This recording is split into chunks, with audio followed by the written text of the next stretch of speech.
All right, let's dive in. Today, we're on the trail of a scientific mystery, but this one isn't happening in some dark alley. It's unfolding deep inside our own bodies.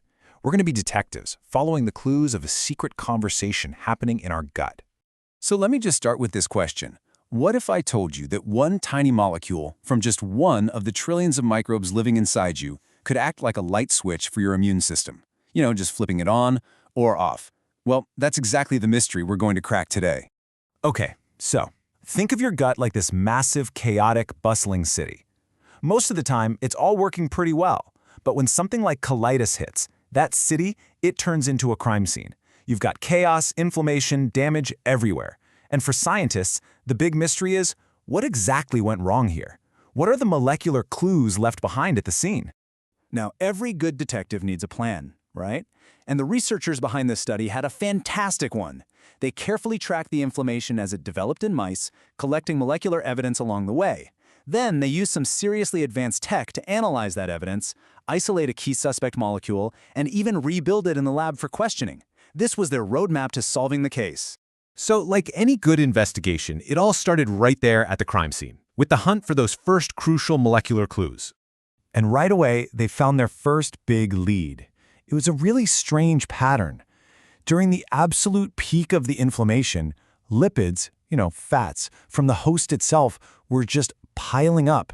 At the exact same time, lipids made by the gut bacteria they were disappearing. Something was way, way out of balance. And here's the proof, the hard evidence. This is the molecular fingerprint they took. See all that red? Those are the host lipids that were just spiking through the roof. And the blue? That shows the bacterial lipids that were totally vanishing. It's a crystal clear visual signal that something really dramatic was going down. Now, this wasn't just a tiny little change. The researchers called it a pronounced lipidomic shift. What that means in plain English is that the inflammation was basically hijacking and rewiring the gut's entire chemical factory. The whole metabolism was being reprogrammed. So with this huge lead, the investigation could really narrow its focus. It's not just a general disturbance anymore. Now they're looking for a specific molecule of interest. And this brings us to our prime suspect. Out of all those disappearing bacterial molecules, one particular class really stood out. Something called ornithine lipids, or OLs for short. And get this, they came from a really famous gut microbe, a bug called Akkermansia muciniphila. It's already kind of famous for helping keep our gut lining healthy. So let's get the official profile on these OLs. They are a special kind of lipid, a fat, made by certain bacteria. And the really important part is that they are known to be able to talk to the host, that's us. They're basically molecular messengers sent from a microbe directly to our own cells. And here's how those messages get delivered. The lipids aren't just floating around randomly. Nope, they're carefully packed inside these little biological bubbles called outer membrane vesicles, or OMVs. You can think of them like tiny little mail carriers or even delivery drones, shooting their lipid cargo from the bacteria straight to our cells.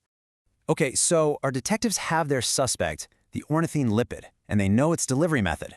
The next logical step in any investigation, the interrogation. They had to figure out what this molecule was really doing. To pull this off, they set up this brilliant molecular sting operation. First, they built an exact copy of the AOL molecule, completely from scratch. Then, they packaged it up in their own artificial bubbles to act as the delivery vehicle. And finally, they introduced these packages to our immune system's frontline soldiers, cells called macrophages, and they just watched to see what would happen. And these artificial carriers you see here, these liposomes, were the key. They were the perfect stand-ins for the real thing. Using them was so crucial because it let the scientists test the effect of only the ornithine lipid with no other confusing signals from other bacterial stuff. It's just a really clean, precise way to conduct an interrogation. And just like in any great detective story, the interrogation revealed a stunning twist, a totally unexpected discovery that honestly changed the whole case. So it turns out the most important clue wasn't just the molecule's chemical formula. No, the real secret was its precise, three-dimensional shape. It's a cool concept called stereochemistry. The best way to think about it is like a key. You can have two keys made of the exact same metal, but if just one tiny groove is shaped a little differently, it's going to open a completely different lock. And here it is, the big twist. When the scientists tested a synthetic mixture of these molecules, with both right-hand and left-hand shapes in there, it actually calmed things down. It reduced inflammation. But, and this is the wild part, when they tested only the exact 3D shape that the Akkermansia bacteria naturally makes, it did the complete opposite. It selectively triggered a key inflammatory molecule. So the same molecule, two totally opposing jobs, all depending on its shape. In the scientists' own words, they had uncovered stereoselective modulation. Now that's a mouthful, but it basically means our immune system isn't just seeing a molecule. It is reading its 3D structure with unbelievable precision and is changing its entire response based on that shape.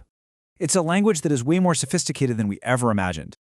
Okay, so we've solved the mystery of this two-faced molecule, but let's zoom out to the big picture here. Why does this one tiny lipid matter so much? Well, this is huge. This discovery basically rewrites a chapter in the rulebook of how our gut and immune system talk to each other. It's not just about what molecules are there, it's about their exact physical shape. It's like we've uncovered this incredibly precise, almost cryptographic layer to the language our microbes are speaking. And if we can learn to speak that language, we could potentially design our own molecular keys with the right shape to deliberately turn down inflammation. This could be a whole new way to treat diseases like IBD. It really shows us that a microbe like Akkermansia isn't just some good bug, it's a master molecular locksmith. Which really just leaves us with one last, kind of amazing question to think about. We just managed to listen in on one single, incredibly complex conversation. But remember, our gut is home to trillions of microbes, and they are all sending their own molecular messages constantly. So what other conversations are happening right now, shaping our health in ways we're only just beginning to understand? The investigation is really just getting started.